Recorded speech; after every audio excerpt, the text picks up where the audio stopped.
এক মিনিটে with DB killer sound.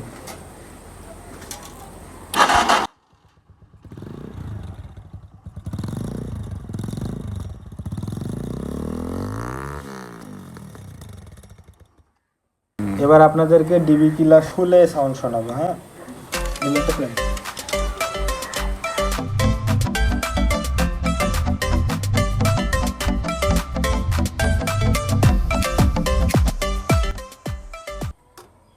এটা হচ্ছে ডিবি কিলার। ডিবি কিলার খোলার পরে সাউন্ড আপনাদেরকে শোনাই, আসেন।